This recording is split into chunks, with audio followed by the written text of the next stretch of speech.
Assalamualaikum warahmatullahi wabarakatuh. Alhamdulillah, di kesempatan ini Bapak masih bisa menyempatkan untuk mempresentasikan mata pelajaran anatomi dan fisiologi untuk kelas perawat 10 ya. Dan Bapak masih melanjutkan pokok bahasan yang kemarin di bahasan sistem integumen. Dan di kesempatan ini Bapak akan menyampaikan bahasan pemeriksaan diagnostik pada sistem integumen ya. Nah, ini pemeriksaan diagnostik pada sistem integumen. Adik-adik semua, oleh karena kulit merupakan sistem pertahanan tubuh yang paling luar, maka tidak mungkin sistem kulit itu dapat yang mengalami yang namanya gangguan, mengalami pengaruh ya, karena merupakan pertahanan tubuh, dan pertahanan itu merupakan pertahanan yang dari luar. Sehingga gangguan yang didapat, gangguan tersebut itu bisa disebabkan oleh hal-hal apa saja. Bisa karena infeksi, bisa karena luka, bisa karena kecelakaan, ataupun bisa disebabkan oleh faktor intern di dalam tubuh itu sendiri, akibat hormon, ataupun bisa bawaan yang didapat oleh si penderitanya itu sendiri ya. Makanya untuk mencegah dan mengantisipasi buruk dari gangguan-gangguan pada sistem kulit, maka diperlukan adanya suatu pemeriksaan yang spesifik.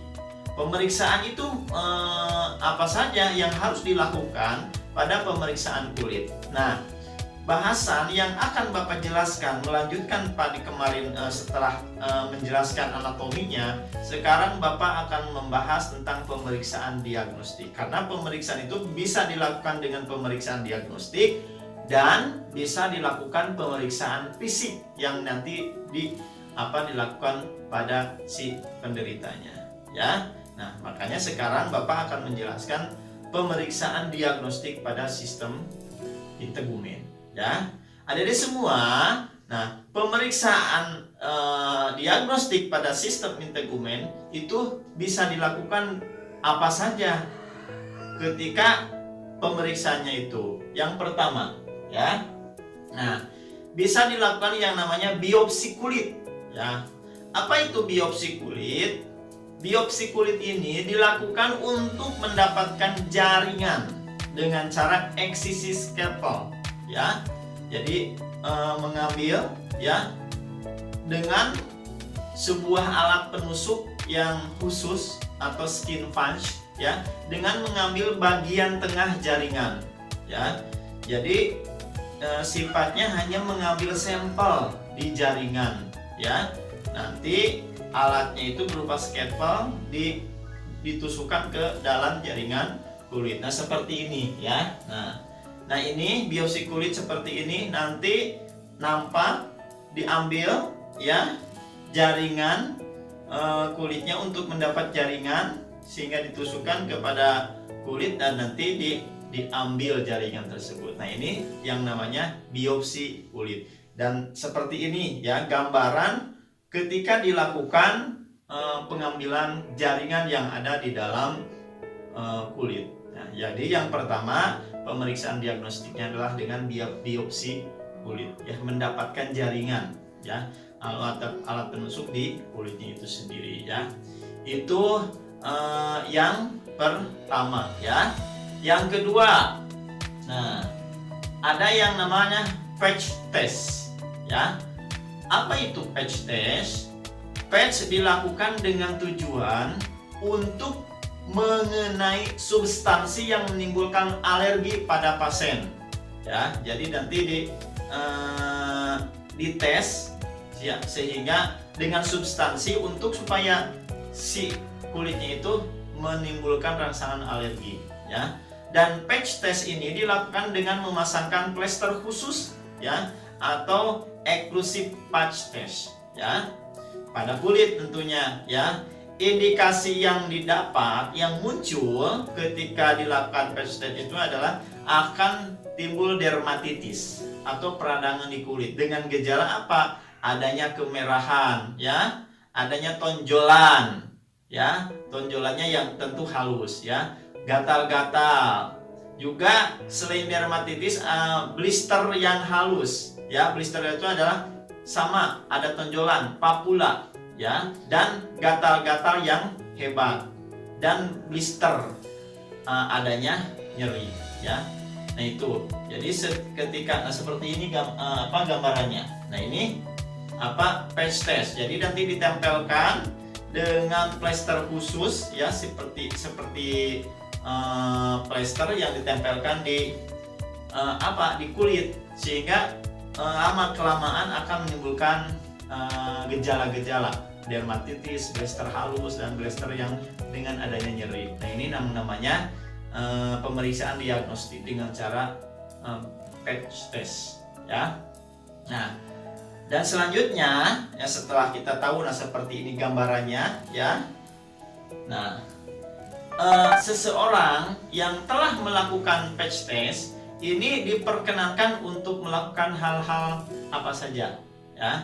Jadi boleh setelah dilakukan patch test ini, ya. Pertama, tidak menggunakan obat jenis kortison selama atau sebelum pertama, ya, tidak menggunakan obat jenis kortison selama 1 minggu sebelum prosedur pelaksanaan dilakukan. Jadi tidak boleh konsumsi obat kortison seperti dexamethasone, ya, obat anti peradangan lah, anti inflamasi. Nah itu tidak boleh menggunakan atau mengkonsumsi itu ketika dilakukan patch test. Jadi harus diperhatikan, ya. Yang kedua, sampel masing-masing bahan tes dalam jumlah yang sedikit dibubuhkan pada plester dan ditempelkan pada bagian punggung dengan jumlah yang bervariasi. Ada 20 buah, ya, 21, 22 sampai 30 buah plester, dan dengan bervariasi yang berbeda-beda. Nah itu, jadi nanti bisa ketahuan patch testnya, ya. Yang ketiga, pertahankan daerah punggung, ya, tetap kering, ya, saat plester masih nempel, karena dimungkinkan bisa mempengaruhi kevaliditasan tesnya tersebut, ya, atau akan mempengaruhi efeknya. Jadi harus bisa kering. Kalau basah biasanya kan jatuh lagi plesternya. Jadi kalau bisa harus dalam keadaan kering. Makanya susunya juga jangan terlalu panas sehingga tidak mengeluarkan keringat, ya. Yang ketiga yang harus diperhatikan ketika melakukan patch test, ya, prosedur dilaksanakan selama 30 menit dan plester harus dilepas setelah 2-3 hari, ya. 30 menit tuh tesnya, tapi plesternya nanti setelah 2-3 hari ketika dilakukan pemeriksaannya selesai, ya. Nah itu pemeriksaan diagnostik patch test, ya. Itu pemeriksaan diagnostik yang kedua, ya. Yang selanjutnya, nah, ada yang namanya pengerahan kulit, ya. Nah, tes ini dilakukan pada lokasi lesi, ya, pada lokasi yang lecet, dan ada jamurnya dengan menggunakan scalpel yang dibasahi dengan minyak, ya. Jaringan yang dikerok akan menempel pada mata pisaunya, dan hasil kerokan akan dipindahkan ke dalam preparat dan diamati nanti di bawah mikroskop, ya. Jadi itu nanti diambil yang lecetnya atau yang ada jamurnya dengan menggunakan scalpel. Scalpel itu nanti seperti ujung pisau yang runcing, nanti dikerik, ya, nanti ditempelkan, dipindahkan ke preparat, ya, tentunya dibasahi dengan minyak nanti. Nah itu namanya pengerahan kulit, ya, seperti itu, ya. Yang selanjutnya ini untuk pemeriksaan diagnostiknya ada apus cang, ya, apus ceng, ya, susah nyebutnya, ya. Nah, pemeriksaan diagnostik Apus-Chang ini dilakukan dengan tujuan untuk apa? Untuk memeriksa sel-sel yang mengalami pelepuhan, ya.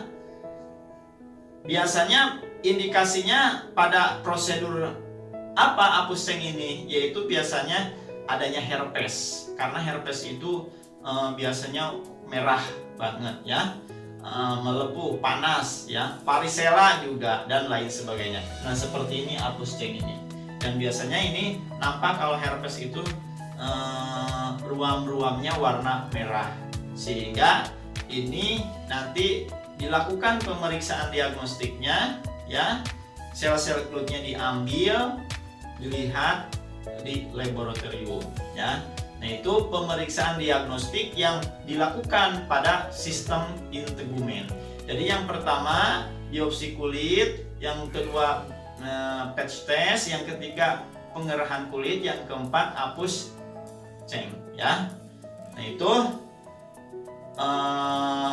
materi yang Bapak disampaikan di kesempatan ini mudah-mudahan bisa dipahami, ya, menyambung dari bahasan sistem integumen dari anatomi yang sebelumnya Bapak jelaskan. Itu saja, terima kasih atas perhatiannya, dan nanti di bahasan selanjutnya Bapak akan melanjutkan bahasanya, ya. Nah, ini pemeriksaan diagnostik, nanti pas pembelajaran selanjutnya pemeriksaan fisik yang akan Bapak sampaikan. Bapak tutup, mudah-mudahan bisa dipahami. Wabillahi taufiq wal hidayah. Wassalamualaikum warahmatullahi wabarakatuh.